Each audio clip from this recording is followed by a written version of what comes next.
Hello and welcome back to Recitals in Depth, a unique endeavor by Vajiram and Ravi to cover up your monthly current affairs. This lecture will be covering major current affairs from Science and Technology section of the month of October. Broadly, we will be covering news from Indian space sector, astronomics, biotechnology and microorganisms, covering technologies of Industrial Revolution 4.0, some of the applications from chemistry and physics, and most importantly, covering the Nobel awarded discoveries of 2024. To build deeper insights into these interesting topics, stay tuned. So, from the month of October, here are the following articles that we shall be covering in the index. From my side, I would suggest that also pick up and download your Recitals magazine so that you can understand these topics quickly. You need not to take additional notes, and you can put in the value addition in that magazine itself, so that it becomes a very concise and ready to revise material. Okay, so here are the following articles that we are going to cover. Mostly we are going to cover the Indian space sector, some of the Nobel prizes that have some of the discoveries and the people who have received Nobel prizes here. So starting from the first topic. So first topic is where our Union Cabinet has recently approved a 1,000 crore rupees venture capital fund to boost the startups in the space sector of India.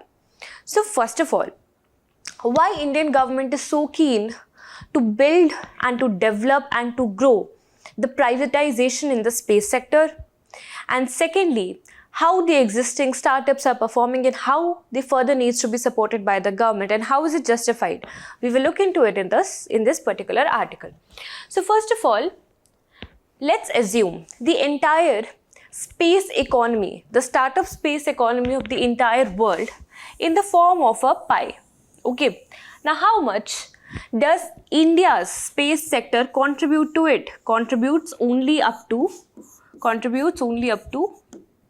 2%. This is the minuscule amount of contribution that up to 200 current startups of India have been making towards the global space sector, okay, towards the global space economy. So we already have a lot of startups, but because of some reason or the other, they are not incentivized enough to build enough space products as of now. As of now, you only must have heard about some of the things like Agnikul, Cosmos, or the Vikram S of Skyroot Aerospace. So there are very small number of such startups which have actually manifested their ideas into space-based products. So why not all of them are able to create startups which could enhance our global contribution? Second, what is the aim of India? What are we aiming currently? We are aiming that we should. So currently what's happening is about 8.4 billion is what is our contribution in the terms of space-based economy. Okay, and to put that in perspective, you know how much does India has this trade deficit with China. So the trade deficit that we have with China is $84 billion. So just think about it, compare it. How much are we really producing in space sector? And how much are we actually just simply importing and creating as a trade deficit from China? Huge difference, right? Now coming back to the main point, that what are we aiming for? Why are all these governmental incentives and interventions are required? What we are aiming is that we should bring our contribution to 8% of the total space economy of the world. And for that, we need to enhance our total space economy by 5 times. So roughly $44 billion space economy has to be created by India. That is the aim for the next 10 years, that is 2033. So where are we standing right now? And what are we aiming? Okay, so of course, because we are aiming big, we need to put interventions in the form of huge funds, in the form of interventions in multiple areas of startup processes, and then only we will be able to materialize this dream, so that our existing startups can not only grow but also be incentivized to develop meaningful projects, meaningful space-based projects for India. That is the reason why this particular decision by the government of India was taken up.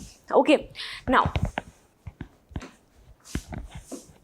what is the need of privatization in space? What is the need of privatization in space? First of all, if I'm enhancing the space economy of my country, then I'm also boosting the Indian economy. If I'm boosting the Indian economy, it is going to create more demand. It is eventually going to increase my GDP. It is eventually going to increase the employment of the country. Because see, if anything, if any sector of the economy is holding some amount which is $44 billion, then this is of course contributing to our GDP. And this will further enhance and strengthen our economy, which will create more employment, which will attract more investors, which will increase and enhance our market image in front of the entire world. For that, we need more participation, and the best of the participants come from the private space. Because think about it, how India was performing in the service sector and in the manufacturing sector before the 1991 LPG reforms. Not very much, right? But the moment LPG reforms came, we start seeing a lot of private sectors involving into it, and therefore making us the tertiary sector, the service sector giant of the world, right? A similar expectation could be drawn and could be expected from the private sectors who can now be participative in the space economy. Okay. Now, what kind of efforts should be taken by the government of India to understand that? See, what is happening? We are going to promote the Indian space startups. For that, to understand the interventions, please understand the life cycle of a startup. It all starts with an idea. An idea which can change your life, right? So, we need an idea. Then we need to think about the areas in which the application could be found. And once we understand that, we will create a document of a prototype. Now, to materialize this prototype, I need advanced labs, I need mentorship, I need financial supports in the form of seed funds, venture capital funds, etc. So here is when I enter the incubation process. Incubation is when the child, the idea is going to be fertilized. It is going to be, it is going to be created into, manifested and materialized into a material product. Okay, into the product. Now finally, with the help of mentoring, with the help of providing them financial support, advanced labs, etc., finally they will be able to create products which are lucrative. Create the startup product which is lucrative, and then they will start doing the marketing of it. Okay, so this is the entire incubation process. For this, we understood that we need intervention in the form of pre-incubation area. So we need to give them pre-incubation support. Pre-incubation means help them to understand what ideas can be created, which ideas are in high demand. Then how to create a prototype out of this idea, how to get the approvals, and then finally how to get it into the incubation stage. So this is the pre-incubation support which needs to be provided first. So is Government of India providing anything in this regard? Yes, it is the PI program of government. So PI development program is the pre-incubation entrepreneurship development program, and this is initiated by DOS, which is Department of Space under the Government of India. And what it intends to do, it intends to provide them mentoring support, financial support, so that they can create ideas and they can create prototypes. So till this stage, government is providing support. Now we would require to provide them support in the incubation sector as well, incubation stage. So here what the Government of India is doing is, first of all, we are collaborating with multiple agencies, international agencies, who have already already marked a good presence in the space sector. So for example, Amazon Web Services, which is also known to expedite the space sector in USA. So they will be Indian government, the DOS and the NSIL, and in space, they have collaborated with Amazon Space Services so that they can provide mentorship support and fund support of up to $1 lakh rupees in the incubation area. Okay, so mentoring of incubation can be either we get it from the international collaborators, or we know that there is Atal Tinkering Lab in the schools. We know Atal Innovation Mission is for that, right? Then Indian government can also provide support in the form of Startup India scheme, incubation support, which means some of the high-end advanced labs and their access can be given to these startups, right? And then we also have a DRDO's Technology Development Fund. So whenever a new groundbreaking technology is about to be made, some kind of contribution could be made from DRDO as well.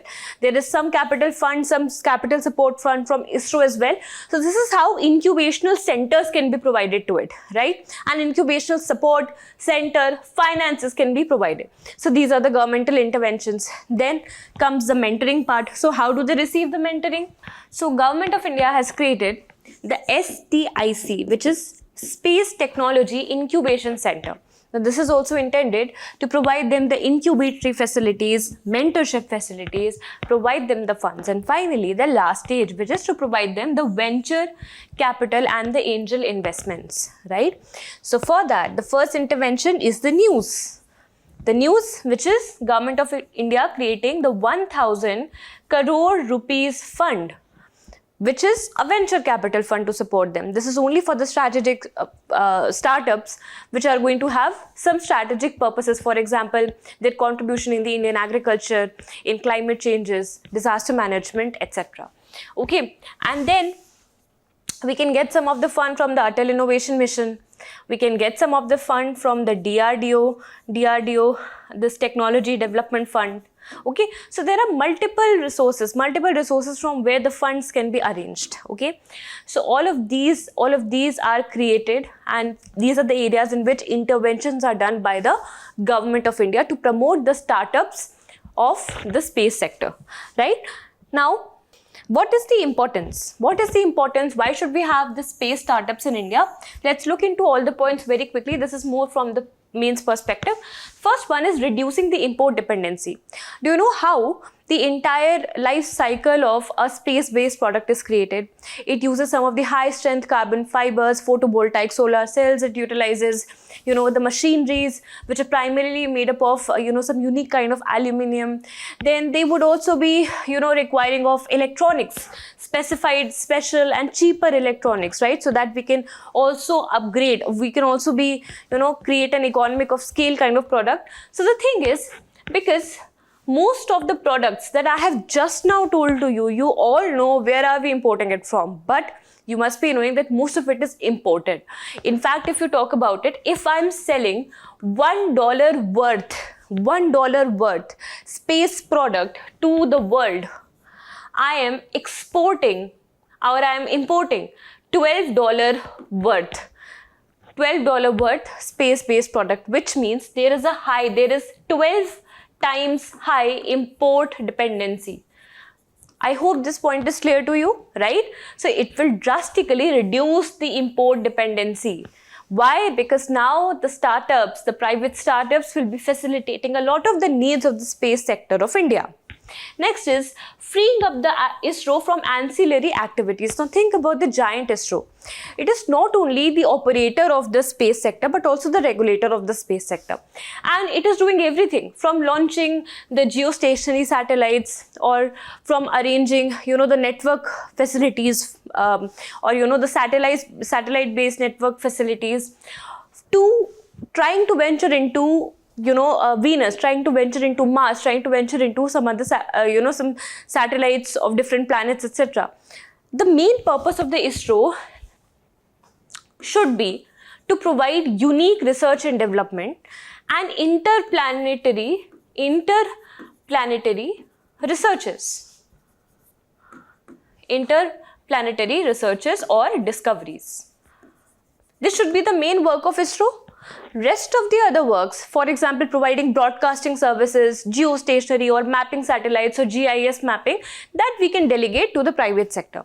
So this will reduce the burden of ISRO largely so that it can focus on the main areas, the key areas of research, development and discoveries. Getting it? Next is shift from the supply-driven model to demand-driven model. So as of now, what is happening is only the technologies that we have, we are able to provide it to you, which means if we want to produce a unique kind of GIS mapping based satellite, we will do it. If we want to venture into, Venus, then we will do it. But if you ask me that go to Pluto, I will not be able to do, because probably I don't have that kind of expertise right now, that kind of technology right now. So currently we are working on a supply driven model, but now with the growing number of participants and with better technologies, we can have more demand-driven model, which is prominently seen in USA. They provide satellite launch services through various modes. So there is better competition. There could be cheaper modes of, uplifting the satellites into the space. So the change, the paradigm shift can also be achieved. Next is we can provide more innovation in the space technology. As we see the number of participants increasing, there will be more competition, the healthier one. So there will be more innovation at cheaper costs, right? So this is also facilitated. Next is it will of course lead to the economic growth of the country, because if I am raising the economy of a particular sector, let's say I'm aspiring for a 44 billion economy, it will add up to my economy only, right? It will lead to my economic growth only. It will lead to more investors coming in, more job creation happening, right? Next is, it will also facilitate areas of strategic national importance. For example, we do require satellite intervention or space-based applications in key areas like agriculture and disaster management, creating climate resilience, or at least forecasting what all climate disasters can happen in future. For that, we would require, and also most importantly, for ensuring the sovereignty, keeping intact the internal security of the country, right? So for all of that, we need to create more self-reliant, self-made indigenous products that can be facilitated with the participation of private sector. Right? And last but not the least, it will also leverage our global image. It will make us more globally competitive. So let's say if somebody is providing me a certain space service at $20, I'm just telling this as an example only, I will be probably able to do it at $10, which means the other countries would be coming to me now for their launching services, for manufacturing of their products, right? So for collaborations. So this will also enhance our global competitiveness, which is pretty low right now. But yes, given the services of ISRO, especially the antrics services, which is the commercial arm of ISRO, a lot of countries, for example, the Guineas and New Zealand, Australia, they actually call in for our services because we are known for creating the cheapest of the space-based products, which are highly reliant, right? So now we are coming to the next topic, which is challenges which are faced by Indian startups and how do we need to take care of them. So first challenge, of course, is the regulation issue. So of course, it is a private-based entity which needs to seek for the government approval because it's working on the strategic areas, right? So in the regulatory issues, they will first go for the approval of Department of Space.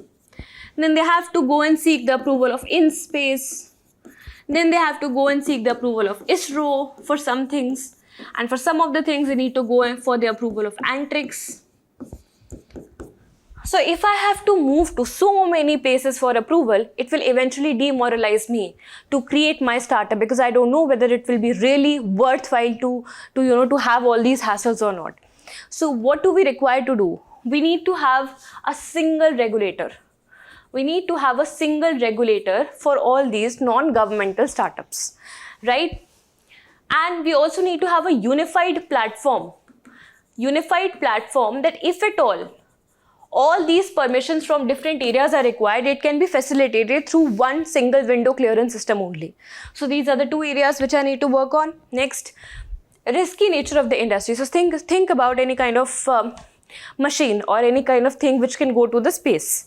It cannot be created overnight, not even fortnight, not even 30 days. It requires a lot of time, mostly a lot of time. So which means this is an area which requires high risk to be taken, requires longer time or longer incubation time, which makes this industry very, very risky. So if the government will not be providing things like venture capital fund or mentoring, etc., they will never be incentivized to, materialize what they have created an idea of, right? Next is the funding constraints. So mostly because of the devoid of funding only, most of these startups are not able to see the light of the day. Their products are not able to see the light of the day. The reason is lack of funding. Therefore, we saw a lot of interventions by Government of India where funding will be provided to them. Okay. Next is the security and the strategic concern. Now, please understand. One is the kind of risk that is borne by the startups.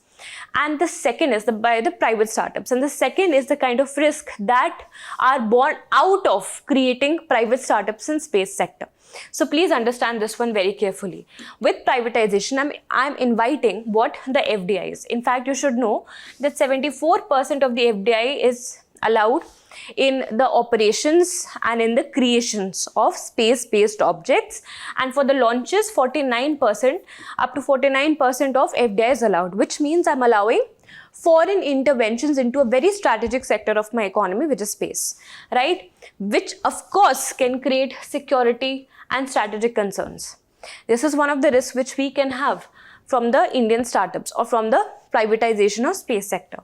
Next is we do have limited talent pool, because in India, especially in the field of STEM, we see a lot of brain drain happening. If one is good in studies, they will start going for higher studies for PhDs in the Western countries, because that is more lucrative as compared to India. So what we need to do, we need to enhance the incentivization that the government of India, the universities of India are providing for the people who are smart in science and tech, in the STEM fields, especially the women of India, so that we can retain the talent pool, so that they do not want to fly down to the Western countries for having better career options. Next is increase in the space debris. Now think about it. More the number of participants, more the number of products, more the incentivization, higher the number of products, which will eventually mean it will create a problem of space debris, right? And we have already read about space debris, its related Messner effect, Kessler syndrome. So please tell me in the comments, what is a Kessler syndrome? I have time and again taught you this particular syndrome, which leads from the creation of space debris. Okay, but at the same time, what I feel and what is my opinion on this is, see, if you talk about the classic Kuznets curve from economy, which compares the environment degradation with respect to rise in GDP of an economy, which means as the economic growth is happening, what will happen to the environmental degradation? So according to Kuznets, the curve goes something like this, which means till some point you will see increase in the environmental degradation as the GDP of the country is growing. But after a plateau, you will see a drop, which means now with the rising GDP, you will see that the environmental degradation will also come down.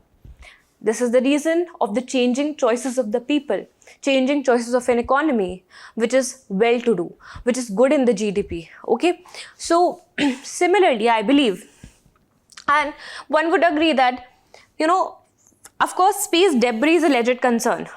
But maybe if we are gradually enhancing our space participation in space-based products, after a point in time, we will understand how to create more sustainable space-based product. For example, do you remember in the previous recitals, I have taught you about the LignoSat. This is created by Japan's, and not only Japan. It is a collaboration of the JAXA, the government agency, and a space board and a space-based private agency of Japan. These two have collaborated to build the world's first wooden-based satellite named as LignoSat. How were they able to do it? Because they have created n number of space-based products. So finally they could create something like that. For that we require a lot of innovations, a lot of trial and error. Only then we can reach to this stage, right? So of course sustainability in space is required, but we have to understand and accept that it will only be achieved after some amount of increase in participation, increase in experimentation. Only then we will be able to understand how to create economic and more reliant space-based products which are also sustainable. So I hope this concept is clear, right? So now we will look into some of the Indian initiatives to promote the space tech entrepreneurship in India. We have already discussed many of them in the first slide where we have discussed with respect to different startup stages. But at the same time, I will try to bring in more perspective for it. First and foremost is the GST exemption on rocket launches. So GST, all of these rocket launches from private sector or from public sector, they will be completely GST exempted. Okay, so this is for the launching vehicles. Okay, so coming to launching vehicles, which is the rockets. Do we have any space-based or any product which is created by the startup of India? Yes, the first ever Indian rocket created by a startup named Skyroot is Vikram S. This is India's first indigenous rocket launcher created by a startup. This is the name of the startup. Not only that, the Agnikul Cosmos, this is an incubator inside IIT Madras. So Agnikul Cosmos has also created a very unique kind of rocket which is created, in fact it's world's first rocket which is 3D printed, right? The other activities, the other products are also created. For example, broadband services have been created by OneWeb. This is a startup and it has created broadband services. Fine. So, see, it is getting facilitated. You will see more number of launching vehicles. Why? Because it is GST exempted. So, it becomes lucrative for the startups to take it up. Correct? Now, talking about the other Indian government initiatives. So, obviously, we have got multiple organizations. So, one may find it very confusing to learn all of it. I'll try to make it clear for you. Please understand, the primary organization is Department of Space. Department of Space under the Government of India. Okay. Now, it has got two very important arms. Because what it intends to do is provide regulations of the space sector. So, it is a regulatory body. Okay. Now, it has got two arms under it. One is a commercial arm. Which is to sell the products. What is it going to do? It is going to sell. Okay. And the second arm is going to regulate, monitor and mentor or guide all the space-based products that are created from non-government agencies. Which body is there to regulate the private startups, private space-based startups, non-governmental entities? It is the InSpace. So as the name suggests, it is inside a department. So it is under Department of Space. Okay. And the second one is New Space India Limited. What it intends to do, it is a commercial arm to sell the space-based products, right? We already have another body which is the operator also. This is a regulator. It is not an operator, the DOS. But one body is there which is also a regulator and an operator of space agencies, which is not only a regulator but also an operator of the space-based products, which is ISRO. Right? Now, ISRO has got its own commercial arm. Can you name it? Commercial arm. Which basically what it does, whatever products ISRO creates, it tries to sell it off to different countries. at more economic prices. The second thing is it also attracts the demand from the other countries. Acha theek hai, aapko kaun sa product chahiye, you want this product, we'll create it for you. So largely that we are only a supply based model. So who basically acts as a broker between ISRO and the other countries who need some kind of space based product? So that is Antrix. So now do you understand the regulations going on? Correct? So we learned about the organization. Now we also have a National Space Policy of 2023 is there.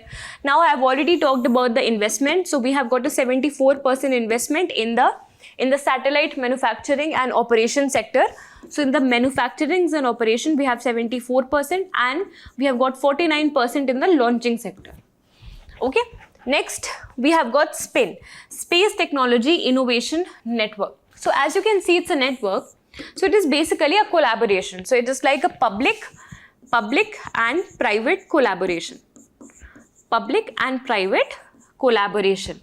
Collaboration between the actors who are playing their role in the Indian space sector, especially the private ones, along with the medium-scaled enterprises, right? Small and medium enterprises. Okay, small and medium enterprises are also playing a role. So it's a network to understand the demand and to get the supply, right? Next is the tax benefits. So I've already told you it is GST exempted, right? And then there is mentoring support. So mentoring support is provided by many schemes, right? We have already talked about the Indian Space Incubation Center or National Space Incubation Center is there. Then we have got Atal Innovation Mission, and then in it we have got Atal Tinkering Labs, right? From the mentoring, we also have collaborations. For example, we have got collaborations from Amazon Web Services. Okay? So these are some of the Indian government initiatives, and I have told you almost all of them. Okay, so this is all that you need to cover up this very interesting topic of privatization of the Indian space sector, and why is it required, what is a governmental initiative, what are the challenges faced by them, etc. Okay. Now students, do you know that India has its own indigenous artificial intelligence mission? Yes, and that is known as the India AI mission. When was it launched? Think about it. So what happened? In 2023, there was a global partnership on artificial intelligence summit that was held in New Delhi only. When? In 2023. That is when our Prime Minister shared this very visionary document of the India AI mission, which is India's own artificial intelligence mission. What do we intend to do with this and who's going to be the implementational agency? Let's learn from this topic. So why is this a news? Please understand the context. The context is that recently some of the norms under which this AI mission was to be formulated have been liberalized by the government of India to expedite the process.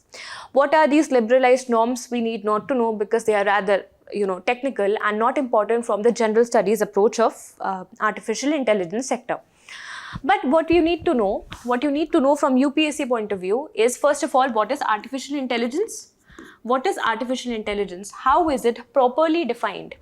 And secondly, what are the components of this mission? When was it launched? And what is the implementational agency?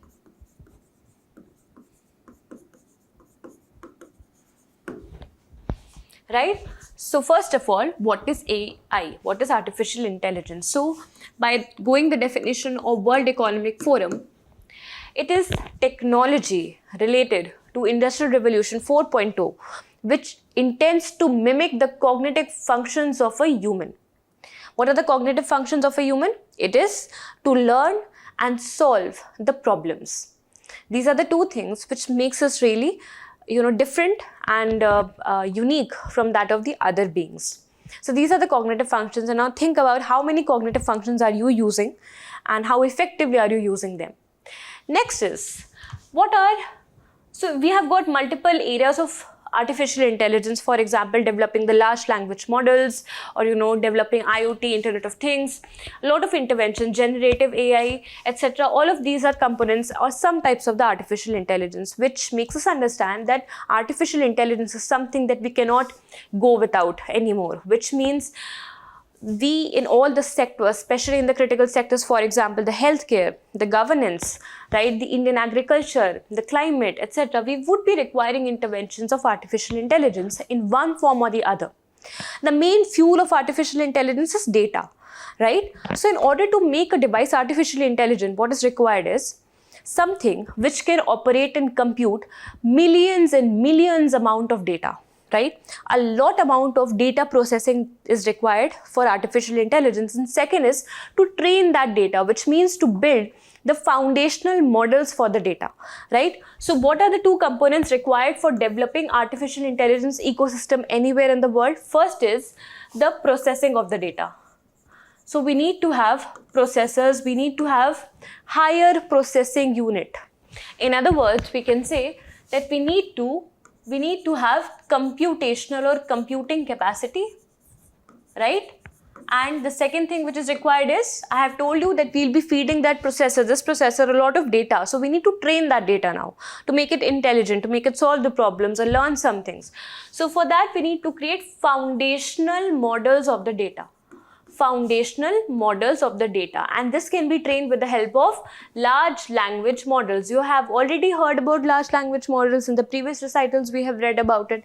So large language models is something which creates the modeling of this entire data so that it can give us desired cognitive results. Now please understand, when we are trying to create an AI ecosystem, we will try to focus on enhancing both these sectors. That is what the AI mission intends to do in very simple language, okay? So this is the entire agenda. We have got about 7 components. We will be learning about each of them very briefly. So 7 components are there in the India AI mission, but the main agenda is to enhance these 2 areas, computational capacity and developing foundational models, okay? So I hope I have very, simply broken this down. Now the second thing is, what is the implementational agency? So first of all, tell me whose responsibility is it to take care of something which is related to, digitization. So it is of course, the Digital India mission. Right now, under which ministry comes the Digital India mission? And actually this Digital India mission is taken up by Digital India Mission Corporation.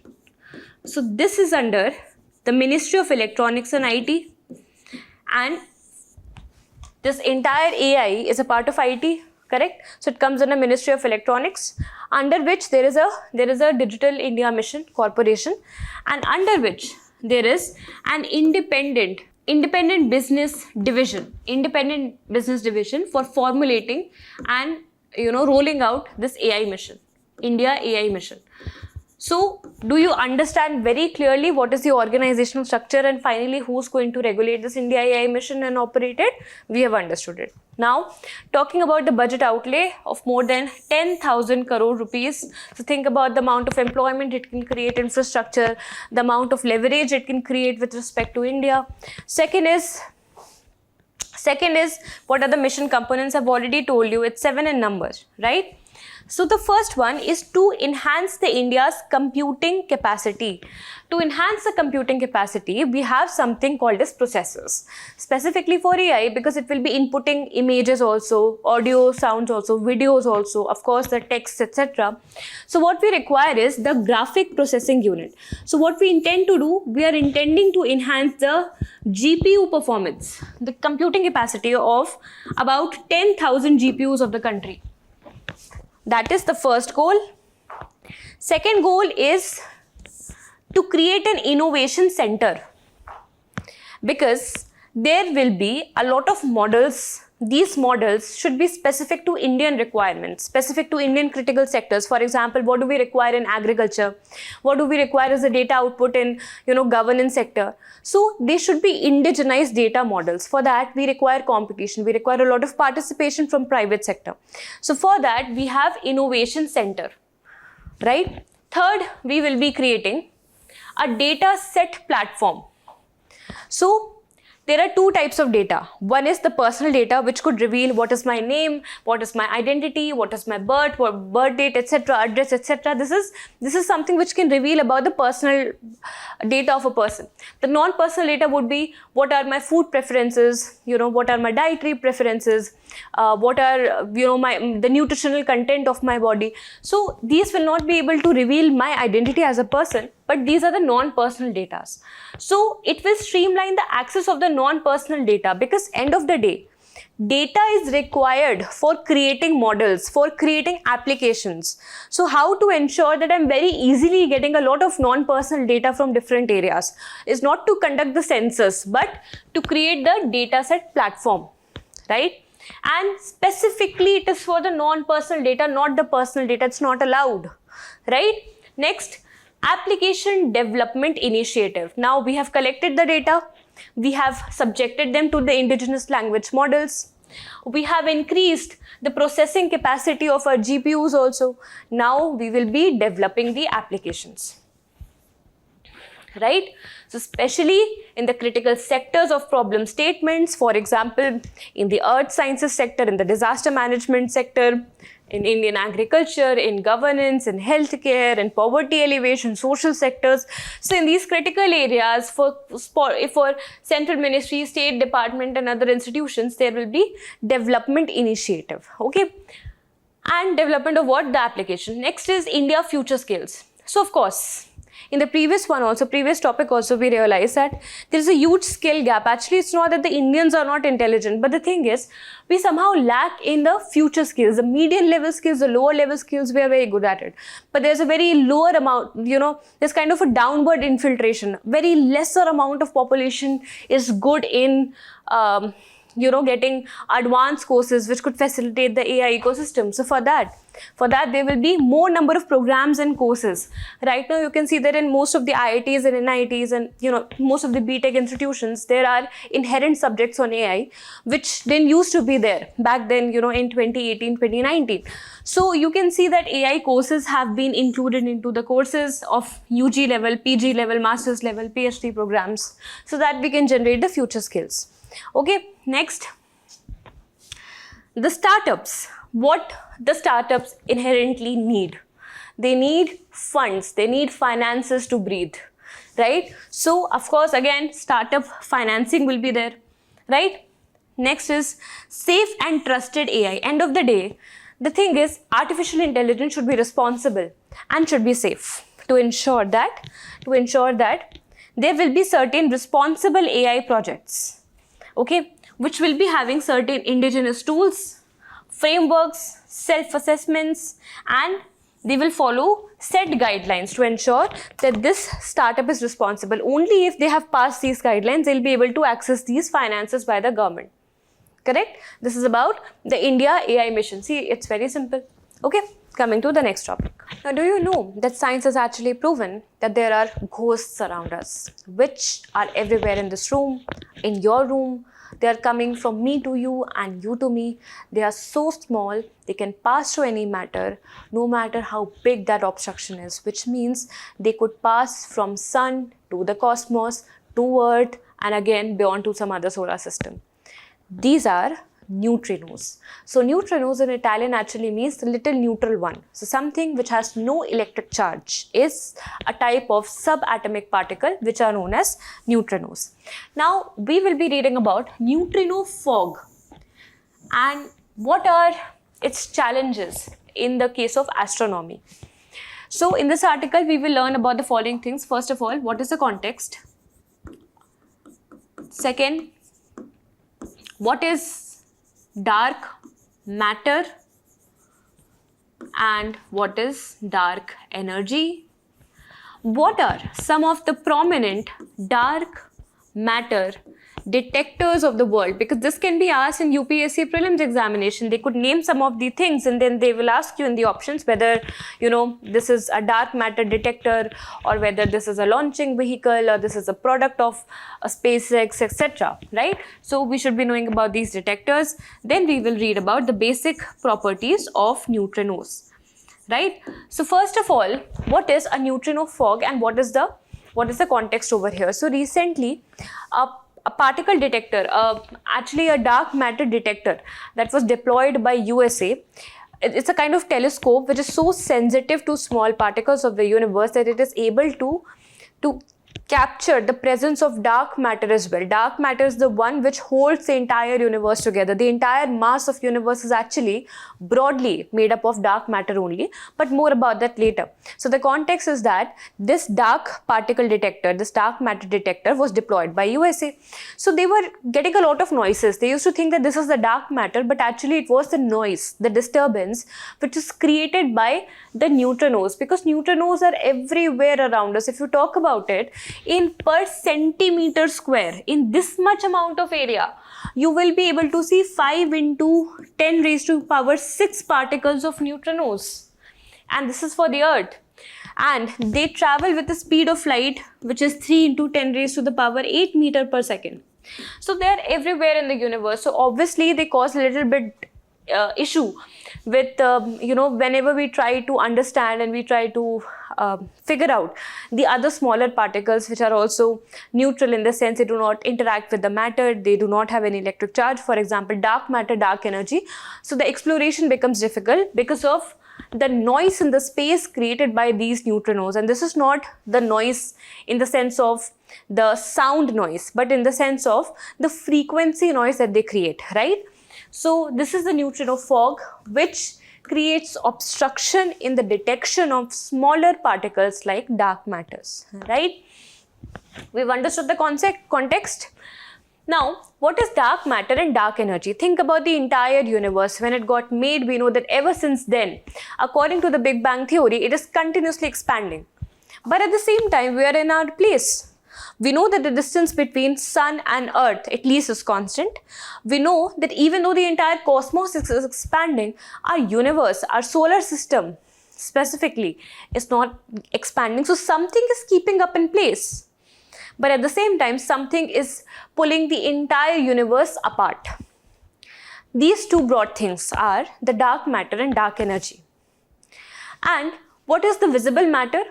So everything that you are able to see, we humans feel that we are the most giant species, the most important things in the entire universe, but we are so minuscule that you and me form a part of, a very small part of the visible matter.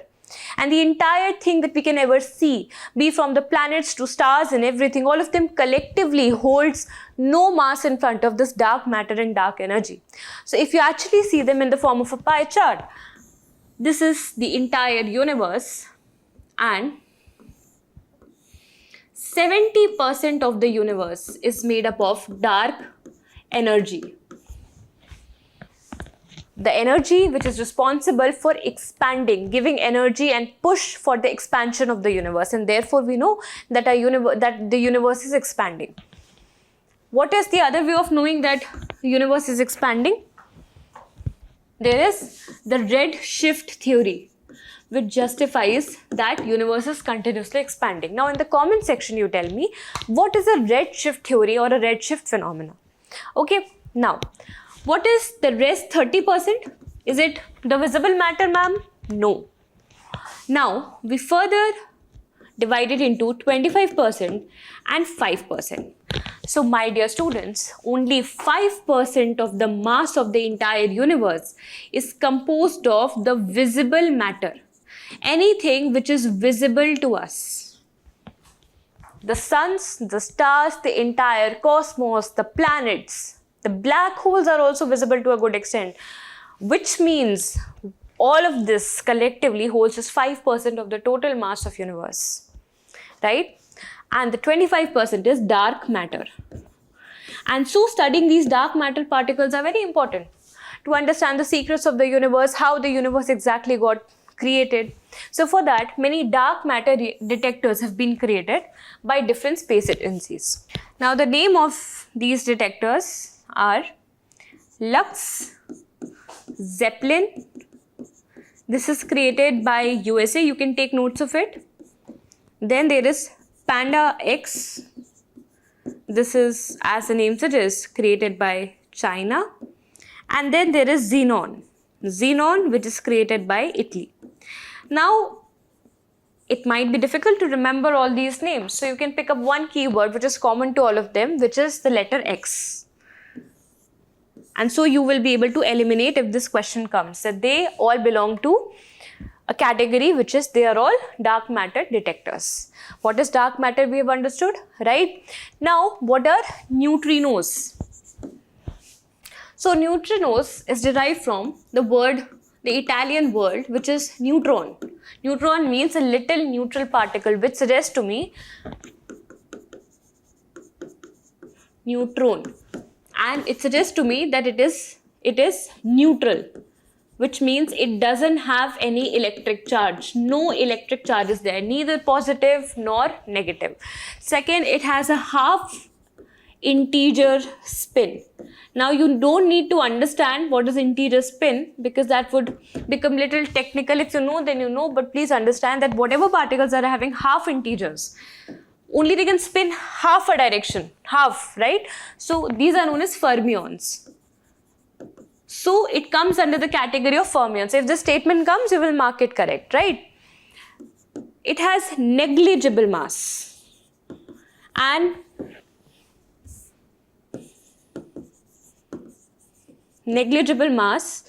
the most important property, tell me, if there is something as a ghost, which means it is not interacting with us, it is not interacting with the matter. It can pass through the mountain, it can pass through biggest of the obstacles like a planet, also like star, they can pass through everything, which means they don't interact with mass. So they don't interact with mass. But ma'am, where are these neutrinos actually originating from? Where are they coming from? So they are coming from the sources of energy, the potent sources of energy of the universe, which are the stars, which are the supernova events, right? So they are coming from the cosmic rays. They are coming from cosmic rays. They are coming from stars. Our sun produces neutrinos. It's a giant factory of neutrinos. It is coming from the supernova event. So probably the neutrino that is passing through you and me has came up from some of the star which is situated billion of distance light years away from us. Might be possible. That is the magic of universe, right? So we have understood the source. In order to detect the neutrinos, there are various observatories, right? The one which is situated in India is particularly important. So we are creating a laboratory observatory in Theni district of Tamil Nadu. And it is actually located inside a hill, right? So that interference doesn't happen. So in which hill is it located? Try to answer this. In which hills are these observatories of neutrinos located?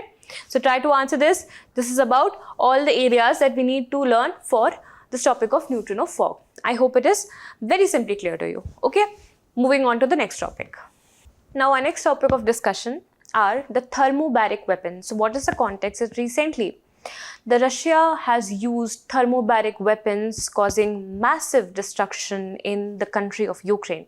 And this has caused a lot of attention, international attention in the areas of thermobaric weapon, how they are not still managed by any convention, and what are the different hazards created by these thermobaric weapons. To give you a quick picture of the hazard created by the thermobaric weapon, I will like to call out the implications that you have seen from the nuclear bomb attacks in the world.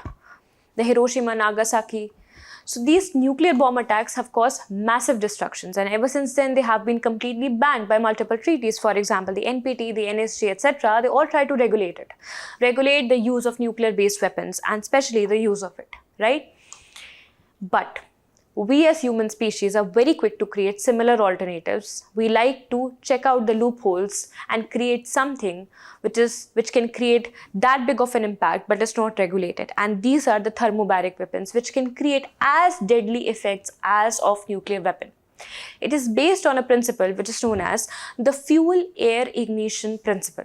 Okay, so in this article, we'll be particularly looking into the areas which are important from the prelims point of view. Okay, so please expect only those areas to be covered in this discussion. So first of all is, what are thermobaric weapons?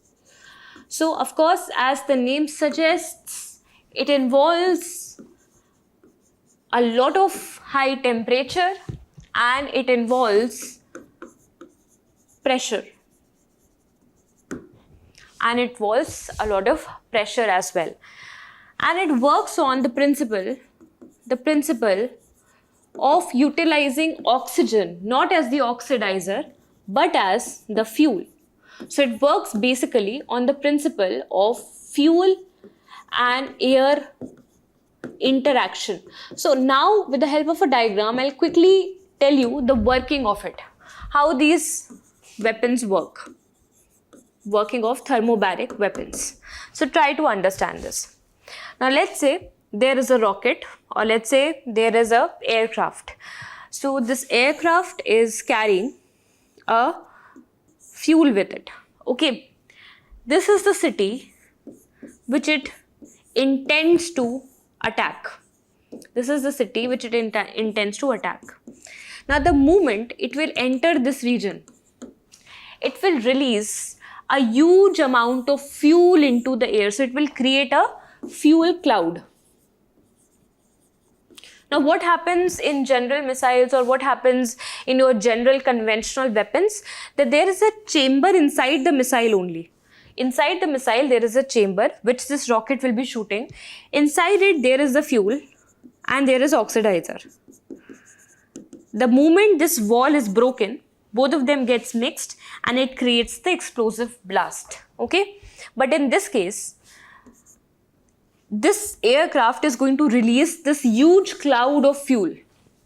Look into the size of this cloud of fuel. Now what happens, the moment this fuel is released into the cloud, it has the habit of consuming all the oxygen molecules in the environment around it. All the O2 molecules will be consumed by it. It will be consumed by it. And then this aircraft will pass off and will ignite, provide a spark to this fuel. It will ignite it, and the moment it ignites it, it creates a huge blast, a huge explosion in this area. And this blast will not only create very high, frequencies of waves, destructive waves for this entire city. This could lead to entire city collapse. This will also lead to anaerobic conditions because the entire oxygen has also been taken up. So therefore, this creates a sudden change in the pressure of the locality.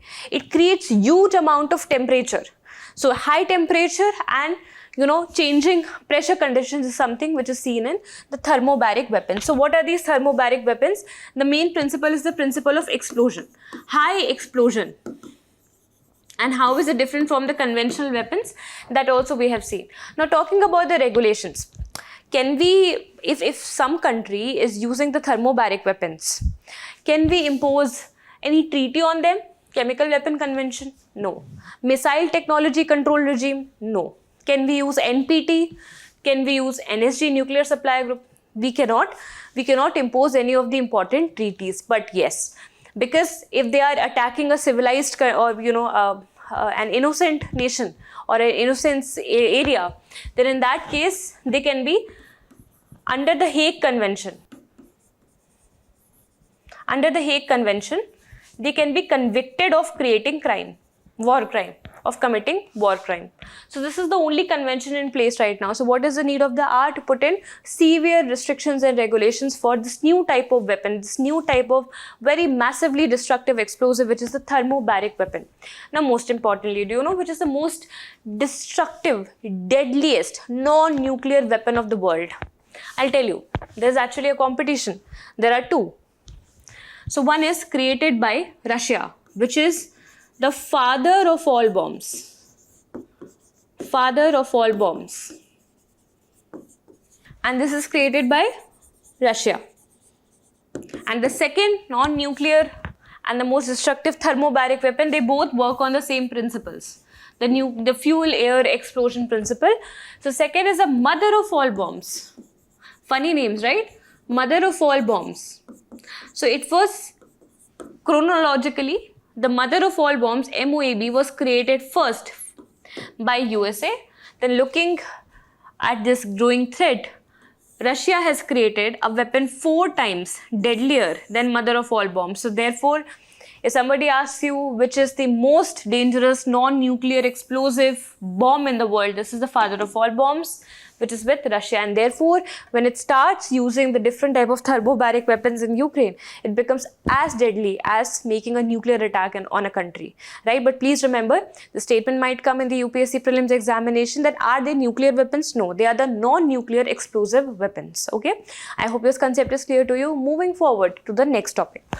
In the next topic, we will be reading about a very unique kind of small-sized diamonds which can showcase their applications in varied field of sciences, be it biology or be it quantum computing or be it physics, be it chemistry, so on and so forth, because of very important properties. These are known as the fluorescent nanodiamonds. Now we all know that why diamonds are so famous, why are they forever, why they spark and shine like anything. The reason is because it incurs the total internal reflection inside it. Basically, absorbs wavelengths of almost all the different kinds and emits out light in different wavelengths. That is why it appears out to be very, very sparkly. Now, this particular diamond, because of its very, very small size, is going to showcase different characteristics, which is the characteristic of subjective fluorescent, which means it will shine, it will show fluorescence, but only under certain conditions, only when it is subjected to a particular part of wavelength. Okay. Now, before dwelling deeper into it, let me first tell you what is nanotechnology. So, nanotechnology is that branch of science which intends to figure out the applications coming out from breaking the matter into nano sizes. For instance, we all know that gold as a metal in its micro scale is largely used for building sensitive things or for building, ornaments, for building jewelry, etc. And why is it able to create itself into such succinct jewelry? Is because of its malleability and ductile, and because it is ductile. So ductility and malleability are two extensive properties of a macro size gold. The moment you bring it down into the 10 raised to power 9 meters, which is at the nano scale, it exhibits entirely different properties. It's no more malleable and ductile, but it acts as the wonderful catalyst, which means it can have a lot of chemical reactions happening over it very easily. It acts as a very good base, a very good catalyst for the biochemical reaction. So which means that at the nanoscale, the properties of matter changes and changes for good, so that we can have a lot of applications. And this is specifically important because our cells are also of nanoscale. So whenever we want to intervene into a biology which is more precise, deliver medicines which are more precise, we would like to take advantage of this branch of technology, which is the nanotechnology, right? So we have understood about nanotechnology, its application, example, and now we will see how a diamond, when it is broken down into a nanoscale, how it develops a very unique characteristic of fluorescence. So fluorescence is the nature, the property of a material to absorb the light and to emit out the light. Okay, let's say we are absorbing the light. Okay, let's say this mic is continuously absorbing the light. But is it projecting out the light to you? Is it appearing sparkly to you? No, which means it is not reflecting the light. But at the same time, if I'll keep a diamond in my hand, or if I'll keep a fluorescent sticker, the neon sticker in my hand, the moment it will absorb light, it will also emit out the light. Especially, it is more visible when it is kept in a darker room, right? So this fluorescent property, which means that this diamond, when it is subjected to only some or limited wavelengths, which means we have got the entire spectrum, right? We have got the entire Vibgyor spectrum of visible range. We've got radio waves, X-rays, ultraviolet rays, infrared waves, cosmic rays. So many wavelengths are there, but only when it is subjected to a limited or a particular wavelength, then only it will be emitting out the light. So which means it is acting not as a light bulb, it is acting as a torch. The moment I turn it on, the moment I subject it to this particular wavelength, it will emit out the light, otherwise it won't. Right? And especially it will emit out the light in the darker areas or wherever it is subjected to darkness. Right? So this is the property of a nanodiamond. There are furthermore properties which will lead to creation of these varied applications. reading about these properties. First is fluorescence. I have in very detail explained you what is fluorescence. Second is photostability. See, this is very important. You must have seen that in most of the cases, in most of the fluorescent stickers that you must have purchased from the market and pasted onto the ceiling of the wall, you must have seen after some time they lose their shininess, right? They lose the property of absorbing the light and reflecting it back, right? They dull themselves off. Why? Because they are not photostable. But this one, these nanodiamonds, because these are natural materials, they are going to shine for eternity, which means they have photostability properties. So this is first of all a torch. It is a nanotorch. If I can say like that, it's a nanotorch, right? And the second property is that it is a photostable. It is a forever torch. It is never going to die down. The battery is never going to die down. So it is a forever nanotorch. Okay. Next is, it is biostable also, which makes it, very important in different applications in medical sciences and human biology. The reason for this is, see, if any foreign substances gets inside our body, be it as small as a dust particle, we very instantly sneeze out, or be it as big as transplantation of an organ, which prominently humans take from pigs, because of biocompatibility. But still, the body has its own way of giving response out of the foreign materials that we take in. So these responses are very harsh immune responses. So think about in taking a diamond inside our body, a nanodiamond inside our body. Is the body not able to create immune response to that? Now this is where the uniqueness of nanodiamonds come. That body is actually biostable, which means when it is inside the body might be creating certain immune responses, but so far now, how many experiments have been conducted, we understand that these responses are not that harsh. And secondly, let's say they are subjected inside our body, kept there for, let's say, 2 to 3 years, they won't degrade themselves under the bio conditions. Because in a body also, in the body of tissues and organisms and, single cellular organisms, we see that a lot of biochemical reactions are going on. So still they are biostable, right? So they won't generate that many immune responses. This is what we know so far. Okay. Next is the small size. Because of the small size, they are able to penetrate at the molecular levels, at the cellular levels, at the tissue level. So let's say you want to target something which only wants very precise experimentation. Let's say the DNA editing needs to be done, or let's say a kind of carcinogenic cell needs to be captured and burnt in a very precise manner. We might be using these cells. Or let's say you want a precise medicine to be delivered at a target area only, at an area where potential cancerous cells could build up. We can put that medicine onto the top of it and we can deliver it to the desired location. So because of these properties, these application gets created. So as I've told you, we can think it of as a nanotorch. I can light it up the moment I want it, and I can light it off the moment I'm removing the light from it, right? So therefore, it can be useful in creating bioimaging applications, which means, let's say the precise X-ray of a certain cell or a tissue of body has to be made. We can do it by delivering these nanodiamonds to the body. They can torch that area up and we can take the image, so they can help us in bioimaging that to a precise one. Next is precise drug delivery, which is the core of precision medicine, which is a new area of advanced biomedicines and medical science. Next is quantum computing. Now, till now, we were only talking about chemical reactions and biological reactions, but we have not been talking about physics. But the recent context of this article is that it has shown a lot of spinning. And this spinning, because it is creating spins, it could be useful in creating quantum bits of quantum computers. So they can be useful in creating datas and storing the datas, right? So they can be useful in quantum computing, and given the fact that they are photostable, they can be more relied upon, right?